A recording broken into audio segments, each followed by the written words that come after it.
Alrighty, everybody, welcome back to Four-Way Stop. My name is Jesus Velasquez, and thank you for coming back with me here. I've been absent for a few years, taking a hiatus, but I figured it's time to get back, and what a great time to get back in Halloween time.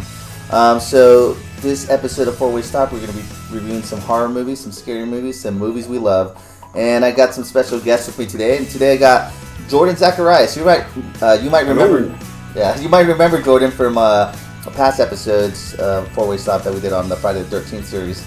We reviewed part 1 all the way to, I think it was Jason X. Jason X, I believe. That was fun. Yeah, so that was great. So we got Jordan, and we also got our special guest. He actually holds a special place in my heart because he introduced me to a little movie called Dead Alive that we will talk about later on in a different episode. So anyways, let me introduce you, Mr. Christopher Keller. Hey, yo. And so you might also know Chris Keller from an awesome, wonderful ska band called God Rocket. So, yeah. So anyway, sounds about right. Yeah. So Chris and Jordan are my guests today, and they're going to be my guests for the next few episodes because we're going to be reviewing movies from, or horror movies from the 70s, 80s, 90s, 2000s, and present. So the present would be 2010 to 2017. So anyways, thank you for joining us, and today's episode, we're going to focus on the 70s, and it's not going to be in any particular order. We're not going to do 71, 72. It's going to be just movies from the 70s. It could be from 79 or whatever. So, anyways, that's what we're going to focus on today, and so thanks for joining us. And when we compiled our list for the 1970s, we just want to clarify that, we didn't pick every single movie that was made in the 1970s, and there's a lot of movies that we kind of left out. Some movies that were made in the 70s are creature features, so not every single movie made it on the list, but these are just some of the movies that we love and that we thought would be pertinent to, the review that we want to do. So, anyways, the first movie on our list is Jaws. Jaws came out in 1975, and it was directed by Steven Spielberg. Great score by John Williams, and it's one of those movies that, you've heard it time and time again, where it's one of those movies that really changed the way you look at going to the beach. And I think the movie in itself, it's kind of weird because it's classified as a horror movie. It's not necessarily like your stereotypical horror movie where it's like supernatural or serial killer, but it's just one of those movies like it could actually happen, and it does happen. People get bitten, eaten, or killed by sharks all the time. So I think the realism of the movie is what makes it really scary. Well, and I think what's funny about it too is that, when you watch Making of, I really encourage you guys to watch. Have you guys watched any behind the scenes stuff with it as far as the making of it or whatever? No. You guys haven't? Oh, dude. Okay, so if you want to watch a good comedy, watch Making Up with it, because they named the shark Bruce. The animatronic shark was named Bruce. Okay. I think it was Bruce. I could be wrong. But basically, the thing would malfunction constantly. So Steven Spielberg went, I believe he went pretty far over budget with it. They had a lot of production issues, and so it was kind of a nightmare to make. I know that two of the main stars, Richard Dreyfuss and, who plays Quint? Shaw?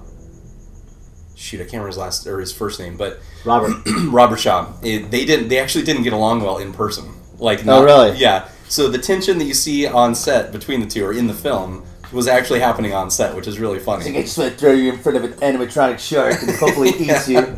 So, but yeah, this movie is a classic. I read a great quote by Steven Spielberg who said, it would not have been nearly as successful as it was without John Williams' score.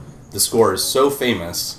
And he said it would not be the movie and not have the success that it had without John Williams' score. So, I mean, I can't say enough good things about it. It literally cleared the beaches for, I think, months after it came out, after it was released in the U.S. There were a lot of people who all of a sudden were afraid to go in the water, as the tagline is, be afraid to go in the water, I think. But I think it's a total classic all around. I don't know, what do you think, Chris? Yeah, it's one of those movies, I've seen so many bits of it, but I haven't seen the whole thing straight. Chris. I'm sorry. Jeez, Chris. But it definitely impacted me. I mean, it's funny because I can't even jump in the pool sometimes without having to, look behind me. Well, we did that the other day where we were swimming in your pool at night, and then it's like, I don't know what it is, just like that psychological, thought that, what if there's a shark in here? And I know we've all thought about that when we were kids or or whatever. It's like, what if there's a shark or alligator or whatever, but just a shark, and even like when you're in the ocean, even now as adults, I mean, when you're kids or teenagers or whatever, even as an adult, when I can't feel the sand, you feel some seaweed brushing. Yeah, you're like, oh no, it's Jaws, and it's just like, when I know for me, when I'm in the ocean and my feet can't touch the ground, I mean, I'm not that tall, but when my feet can't touch, when my You'd feet be like 3 feet deep. Yes, yeah. When my feet can't touch the ground anymore, and it's just like I'm just floating, it's like I just have that mental picture of that girl floating in the water, and it's just like, and it's just like. Well, and I think that's what's so iconic about this movie is how scared it made a whole, not just generation, but generations who've grown up with this movie and or at least seen it. It's amazing how rare shark attacks actually are. You know, when you actually read the statistics, they're really rare, but it's just that when we think of a shark attack, we immediately, at least I do, immediately think of Jaws. Yeah. You immediately think of, oh, it was a great white, it's this, it's that, when most of the time that's actually really rare. So it's funny how much of an impact this movie made on the culture. Yeah, and I mean, Jaws is what started like all these types of movies that from the sea creature movies, whether it was like alligator or crocodile or other sharks movies like Deep Blue Sea. You know, they didn't. Dude, Deep Blue Sea. Gosh, you have Sharknado. Sharknado. A true classic. Well, and even like I think last year there was a new one that came out. With what was the name? Open Water was a good one too. That came out. Open That Water. was last year. The Shallows was The last Shallows. year. That was the last one that came in. It's still, I mean, it still follows the same formula that Jaws did, and that's what makes it so innovating. Different plot, but it's still the same fear. The same fear. And it was specifically a great white too, Yeah. which is really funny. And so Jaws is a great movie that you guys should check out this Halloween if you guys have not checked out. It's not one of your traditional like horror movies if you want to turn off the lights and get scared by something supernatural, but if you want a great movie with a great score and great writing, it just kind of makes you think, and it's going to make you think for the summertime, Jaws is your movie. Just gone under the boat. Next on our list is Texas Chainsaw Massacre. It came out in 1974. It was directed by Tobe Hooper, and it had a production of $300,000. This movie is one of those movies that really freaks me out, because it's one of those movies where you think of like just kind of like the backwoods, not even the backwoods, but one of those, you know, off the main road kind of towns or houses where you just don't know where, it just seems so real that it actually happened. I know for Chris and Jordan, you know, when you guys were touring with your bands, you know, sometimes you're off the main road and either a car breaks down with a flat tire or no gas, or and that happens. I mean, do you ever just think of this movie, Chris? Like, there's so many times where, like, you know, we're just the whole plot of the movie is just uncomfortable. Like, they're in this place, they don't know where they are. They're, you know, they're knocking on doors. They go to a house. Like the whole thing that's so creepy about this movie is that it's based on what they say is, you know, factual events with like the whole Ed Gein thing, and it just makes it so much more realistic. Like, well, the film itself is so gritty. Like some of the films at that time. I was gonna say the way it's filmed, it looks like a documentary more than a movie. Don't they even start it with like the don't they start with the footage of them going into the basement where it happened, or is that the remake? I think that's the remake. Yeah, I know they do that in the remake. Yeah. But I know in this one they did kind of set a claim that, you know, some people were in the backwoods or who knows whatever, and that they found evidence of who knows what, you know. And so, but the way it's filmed, I think the way it's filmed itself is so gritty, and it just kind of makes you feel uncomfortable. Like the coloring and the sound is just, it makes it look like you're watching a home video of people getting massacred, you know. And the film in itself is so, for me specifically, it's hard to watch. I mean, definitely entertaining and you know, definitely scary, but it's hard to watch because it's one of those movies, especially for the 70s, because the 70s had like the Hammer films and it had like the exploitation films. And this one technically wasn't an exploitation film, but it was more mainstream, but it had that vibe. Yeah, it's like borderline one of those movies that like I try not to watch just because it makes me feel uncomfortable. Like, it's so realistic and like just creepy that like it's like not like Freddy Krueger. Like horror. It bothers you to watch. Yeah, exactly. It's not fan, which is funny because we just looked it up. I was looking up some notes on it on Google, and they label it as a fantasy/thriller. Yeah, which is weird because I don't know about that. which is so about him. Yeah, it's so funny because to me it's not a fantasy. It seems like like we talked about. It seems gritty. It seems realistic. It seems like documentary style. The way it's shot, the way it's edited, and actually, what's funny, which I love psychological thrillers. I usually typically subscribe to the the less you see, the more scary it is. Mm-hmm. And in this movie, it's funny because after rewatching it again, I think I just rewatched it last year, last Halloween, and it's really not that bloody. Mm-hmm. Like this, there's no gore technically per se in it, which is really funny because this movie disturbed a whole host of people, and all the viewers who actually saw it, they were really disturbed by it for reasons we're still talking about it today, and it still disturbs us today. But they didn't have to be. It wasn't like a Hostel. It wasn't like a over the top, Saw part whatever they're on now, 17 or whatever. Where it's about shock value, like an Eli Roth Cabin in the Woods kind of thing, where they just kind of throw all the blood and be a shock. It wasn't it was shocking as far as it was really gritty and realistic looking, but it wasn't overtly gory, and that comes back, I think, to the low budget that they had for it. So they couldn't really get too nasty with it, but it was just disturbing is the best way to describe this movie, the way it's shot. Yeah, and I remember the first time I saw Texas Chainsaw Massacre, actually I didn't even see it the first time I saw it. I was watching a movie when I was a kid. I saw this movie called Summer School, and in the movie Summer School, there's this guy, I think his name's Chainsaw, and he's like this horror buff, and one of his favorite movies, it's like in summer school, they're watching Texas Chainsaw Massacre, and the movie Summer School is a comedy, and I was like, what movie are they watching? This is ridiculous! Oh, so you didn't know what they were referencing at the time. I thought it was just a made-up movie for the movie Summer School, and then when I found out it was a real movie, I'm like, oh crap, what is this? So anyways, Texas Chainsaw Massacre is one of those movies that you definitely need to check out. You need to at least see it once. Yes, it's Even not for people who are squeamish. Again, it's not super gory, it's not super bloody. It is disturbing to watch, but again, I think why it's so disturbing is that it's about the people, like Chris said, like you said, it's about people who go for help in the wrong place. Yeah. And why it's so terrifying to me is that it's not a fantasy character like a Freddy Krueger. Mm-hmm. It's not like what Google says. It's not a fantasy doll. It's this deranged family who are basically homicidal maniacs. And you can just picture breaking down in the middle of nowhere in the desert or something, and you ask for help in the wrong place. That's what I think is so disturbing. You encounter these people who have problems, to say the least. And the thing that's even brings it to the next level is, wasn't one of the main characters in the movie in a wheelchair? Yeah. And then they roll them out and take care of them. It's just like, oops. That was just really awful. Yeah. And there was a scene where they left him on their own, left him on his own while they went out and investigated. Yeah, I think it's exactly. They ditch him at the end, I think. Yeah. It's disturbing. They leave a bewheeled man behind. So, I don't know. But anyway, so Texas Chainsaw Massacre, not for the faint of heart, but definitely check it out for Halloween. Not recommended for your kids. I mean, we grew up in a different era of the 80s and 70s or whatever, and so of course it's not recommended. Yeah. No, but I mean, this is not Garfield's Halloween. But some people, you never know. You got to throw that out there, but definitely. That's true. I've seen horror movies that are rated R in the theater, especially recently. We saw It. Yeah. I saw It with a couple buddies, and there was no joke at a 4 and a 5-year-old behind me with their parents. And when I mean kids, I'm not talking about 4 or 5-year-olds. I'm talking about maybe even 8, 9, 10. It's not. It's just kind of disturbing. But anyways, for us adults and teenagers or whatever wanting to get in the Halloween spirit, that's one to check out. All right.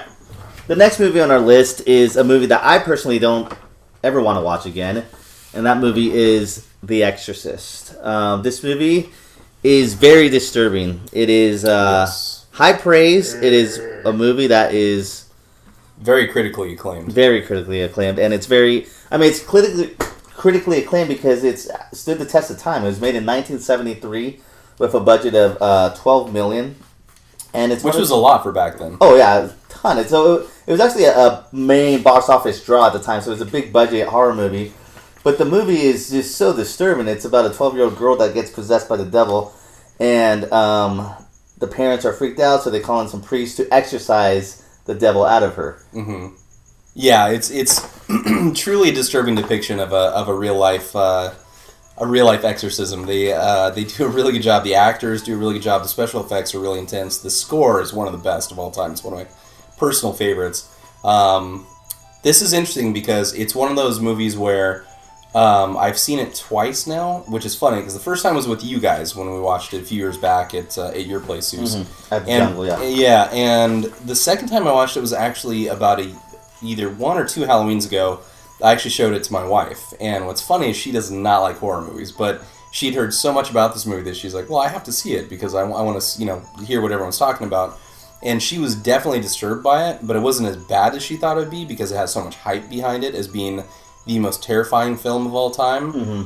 And so anyway, it's interesting because I think it affects everybody differently. I think I've talked to a lot of people who think it's the scariest movie of all time. They put it right at the top. It's number 1. And then some people put it in like the top 10 and stuff like that. But for me, it's definitely one of the most disturbing. Again, going back to that word like Texas Chainsaw Massacre, mm-hmm. It's one of the most disturbing horror movies of all time, I think. Yeah, I think one of the creepy things about this is it honestly depends on your... honestly, your perception of, like, religion and... Right. And, like, me as a Christian male, like, this happens. Like, this isn't something that is, like, a joke. And mm-hmm. so... It's documented, yeah. It's documented, and it's something that does happen. So, it's kind of like, almost like the Jaws thing, where, like, I know that, people have been possessed, and so it makes it that much creepier. Yeah. And, like, it's one of those movies I just can't watch by myself. Like, if I was in a group of people, yeah, we'll watch it, and, like, I just know that I have, people behind me. Yeah, like, some friends next to you. Yeah, but, like, it's like one of those ones, if I was home by myself, I would not put this one on. For me, when I remember watching it, and, like, yeah, giving that aspect of, like, Christianity and religion, and for, speaking for us personally, for if you don't believe in religion or anything and you're listening to this, that's fine, but for our perception, we believe in that stuff, and I mean, I just got a really weird feeling after watching it, and it was kind of like just a weird aura, after seeing, because I'm not going to say, I mean, yeah, there was definitely some disturbing things that happened in the movie that you're like, ugh, like, that's creepy, and that's disturbing, and that's wrong, and that's whatever, but it's just like, it wasn't, for me, I wasn't, like, scared, but it was just a weird feeling, like a weird aura, like, ugh, like, this is... Like, you shouldn't be watching Yeah, like, I shouldn't be watching this. Like, it's too real, and it's too, like, it's just a weird feeling, And I know that, I don't know all of them off the top of my head, but I know there was a lot of stuff on set that had happened. Yeah, there was some stuff on the set that went wrong. Yeah, that went tragedies. Wrong. And I, if I remember, I remember one of the cast members, I think he was reading the script on the plane, and the plane got struck by lightning.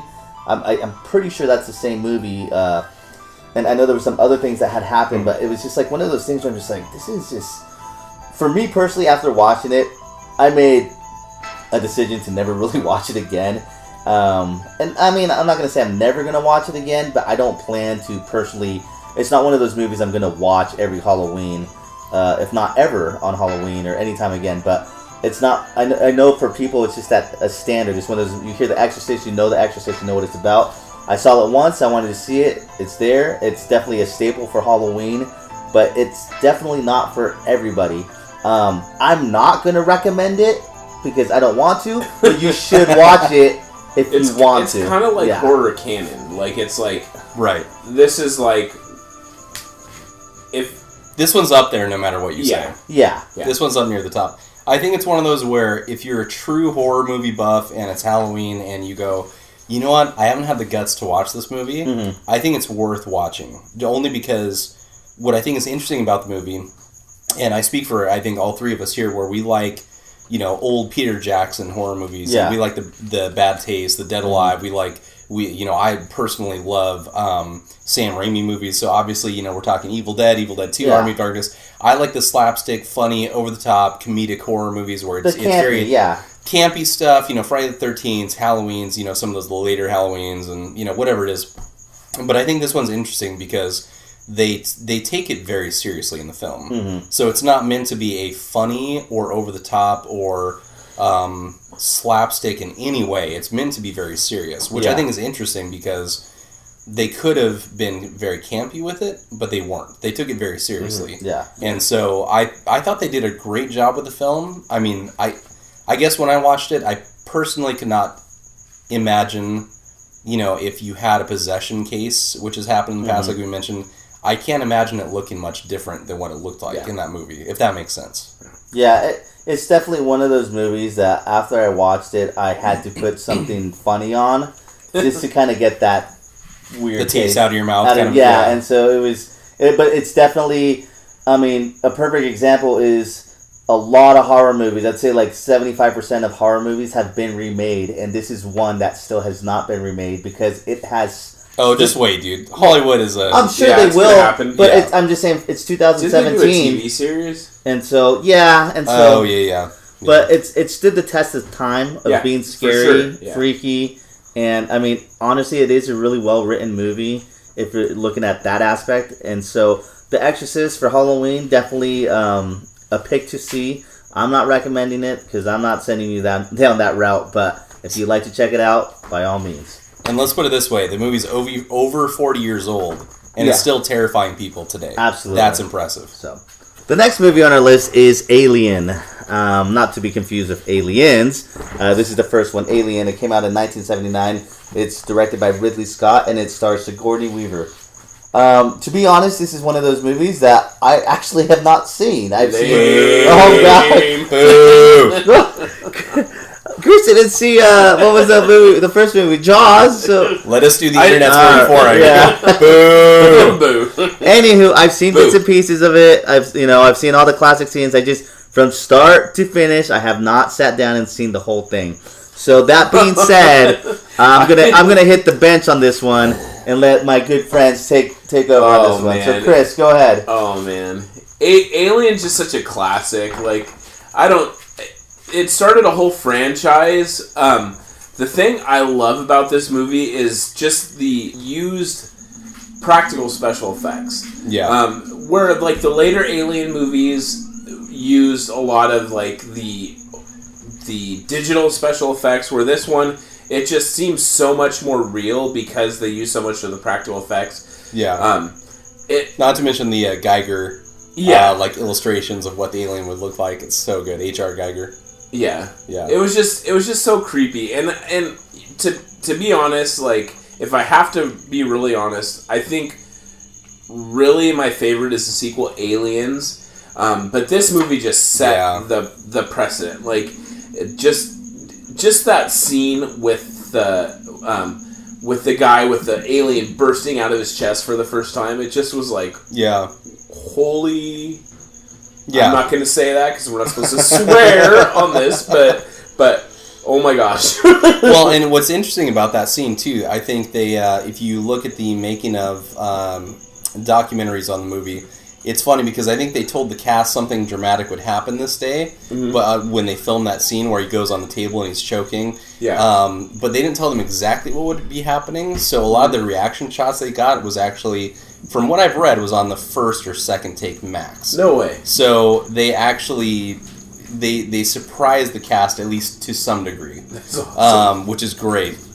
To me, what I love about this movie is the setup is so slow, which so many, I don't know if you guys agree, but so many modern day horror movies where they feel like they have to, and it's actually not, it's just modern day movies in general, that they have to throw action or suspense or whatever is in your face so quickly nowadays, because people have such a short attention span from social media, YouTube, whatever it is, where it's kind of like, you need. So anyways, that's the episode for 4-Way Stop. We're done. No, just kidding.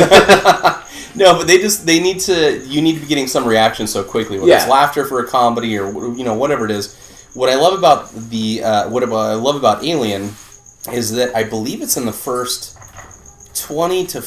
it's somewhere between 20 to 40 minutes worth of the film. Yeah. There's almost zero dialogue. There's nothing not just zero dialogue, but there's nothing that happens. There's dialogue, but it's very slow to build. And so they set up the characters, the crew when they wake up from their hypersleep, whatever, and they realize there's a distress signal from a planet nearby, and they go to investigate. And so it's really, really well set up, because by the time the chest burster, the alien, is coming out of that guy's chest, and it's really small in stature, obviously, at first, until it grows, which it grows very quickly on the ship. But it's really well done, though, because they build up the suspense so well over the first 20 to 40 minutes where really nothing happens.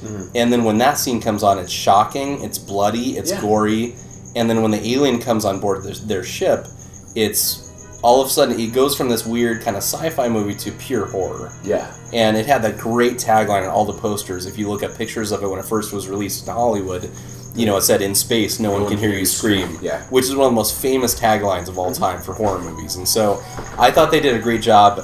Ridley Scott did a great job melding sci-fi with horror, which has been done in the past before this movie came out. But it was just, I love this movie. I love it. I will check it out this year. So, oh my gosh. Alien, a movie to check out. I'm going to hold you to that. Yeah, a movie to check out this Halloween. Right now. We're going to stop this episode and I'm going to watch Alien. So anyways, for me and for other people this year for Halloween, check out Alien, not Aliens. Well, check out Aliens, but first check out Alien by Ridley Scott. All right. Start with your roots, son. So the next movie on our list is a little charm we like to call the Rocky Horror Picture Show from 1975. This movie, I mean, it's really fun. It's really campy and really weird. The first time I saw it was with Chris. Jordan, when have you seen this movie? I've seen it maybe 0 times. Yeah. A lot of people don't I've seen clips of it. To be honest, I've seen clips of it. This is one of the movies, kind of like what I did with Jesus. I'm like, Jesus, you gotta watch this. And I put it in the DVD player, and he sat down, and he's never forgiven me. No. Here's the thing. I'm not gonna say I love the movie. I like the movie. I love awesome. I love Tim Curry. Tim Curry's the best. I mean, Meatloaf. I mean, the songs. All the songs. I like the songs. Time Warp is a classic. Time Warp is a classic. What was Transvestite from Transylvania or whatever. What's the other one? The Hot Patootie. Yeah, Hot Patootie. I mean, so it has a lot of classic songs. It's really fun and campy. Chris was actually before he was actually comparing it. He's like, it's kind of like the Texas Chainsaw Massacre with Tim Curry in drag. Meets show tunes, and so I don't really know how to explain this movie. It's really weird to explain. Maybe there's a lot of hidden meanings to it, but that it's going over my head. It's. And again, from just talking from the clips I've seen of it on online, whatever, I don't think it's a movie you can explain to people. Yeah, It's very weird. It's fun. It's definitely. It's got a unbelievably cult following. So the soundtrack is amazing. Yeah, it has some of the best songs ever. Don't they still do festivals of it every Halloween? Oh yeah, people in dress Los up. Angeles, New York City, all over the country, where people will dress up as characters from the movie and go watch it together. Oh, absolutely. And I've heard the movie theaters all sing the songs out loud and everything like that. It's one of those movies that it comes out for literally for Halloween. It's sorry, good one. But it comes out for Halloween, and people always it's fun. So we're reviewing Exorcist, Texas Chainsaw Massacre, movies that are a little more deep and just kind of disturbing. This is one of those movies that's a lot of fun. Don't get too weird about the drag. It's all in fun. The music's amazing. Like I said, watching the movie, it was kind of a little over my head. If you can interpret it however you want, but it's fun and the music is great. And Meatloaf dies. And Meatloaf gets eaten live or sorry, spoiler alert. Spoiler. There's gonna be spoiler alerts in this too. Is that the scene where he's on the motorcycle? Yeah, it's the best. And then the golden boy toy, the Franz, not Franz. That's the Franz something. Yeah, something or other. Great review of a Rocky Horror Picture Show. Anyways, we're really recommending this one, but it's on the list because it's a cult classic, and we figure that you guys should check it out for Halloween. So, Rocky Horror Picture Show. The next movie on our list is The Omen. It was directed by Richard Donner, and it came out in 1976. The Omen is about a couple that adopts a young child, and everything's going fine with this young child. There's nothing wrong. He's kind of quiet kid, but he's a normal kid, likes to play, likes to do everything. But there's only one issue with this kid. And what is that issue, Chris? He has the mark of the beast on his forehead. That's right. 666 on his forehead. That would classify him as the Antichrist. Yep. So this couple has adopted the Antichrist, and they have no idea, and everything's kind of in the movie going fine until what happens? It's his birthday party. They are having a fantastic birthday. They have all sorts of fun things happening. And in the middle of his fantastic birthday, the nanny stands out a window and says, It's all for you, Damien, and jumps with something around her neck. A noose? Yeah, maybe. Possibly. That's a good possibility. And it creeped me the crap out. So the nanny ruins the birthday party by offering herself in front of all the kids, and the party probably was canceled after that. Yeah, she was a party pooper. Yeah, party pooper. I always imagine like there's like these pony rides, and there's this one kid. He's like, sweet, I'm next on the ponies. And then like the nanny jumps off and like, oh, sorry, party's over. Nanny killed herself. Oh, shit. I appreciate the fact you describe her as a party pooper. Well, Well, probably. So, anyways, the whole point of the movie is that the mom she kind of just loves the son no matter what, and the father is the one that's kind of more or less figuring out that he's the Antichrist and that all these things are kind of happening with him. And so it's one of those movies it's kind of weird because like if you're Christian and you believe in that and like kind of like the Revelations and the Antichrist and that signaling kind of like the end of the world and stuff like that, it's kind of creepy on that aspect. If you don't believe in that stuff, it's still a creepy movie because it's kind of like a creepy child, and you kind of have to put yourself in that universe if you believe that. Yeah. So The Omen is one of those movies. It's definitely a classic. I don't think it's definitely mainstream. It comes out every Halloween, but it's not one of those exact staples. I don't know if it has the exact cult following of like The Exorcist or Halloween or those other movies. But it's definitely a movie that's out there, and it is creepy. Some psychological stuff going on there too. But The Omen is one you should check out. If it's not a lot of gore, there's definitely some scary things and ideas. Well, question isn't this the one where number one, I think it has a decent cult following because I've heard a lot of people talk about this movie. Okay. Halloween I should say horror movie fans that watch this around the Halloween time a lot. Isn't this the one? I have to admit to you guys, I've not seen this all the way through from start to finish. Strike 27. So, sorry. Is this the one from the clip that I've seen where David Warner, who's one of the actors, where they there's a car accident and the car slams into something, and there's a plate glass thing that goes through his head and decapitates him? Yeah. Yeah, that seems cool. Yeah. I heard, and I don't know if it's true, but I heard that they really decapitated David Warner. Yeah. Nice! So, that man is dedicated to the craft. We're going to have to research this, and maybe we'll bring it up in the later episodes. But I thought I heard something that he actually died by decapitation.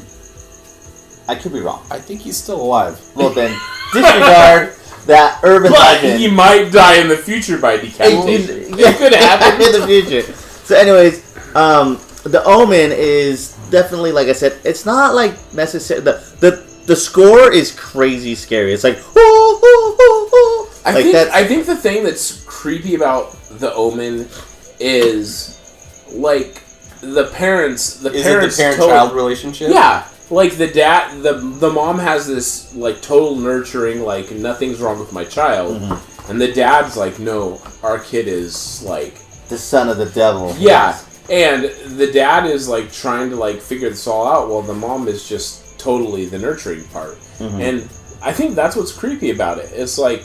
Well, it's creepy to think, like, we all have sons, and it's creepy to think, like, obviously our kids aren't the Antichrist, they might act crazy and, like, monsters sometimes, but,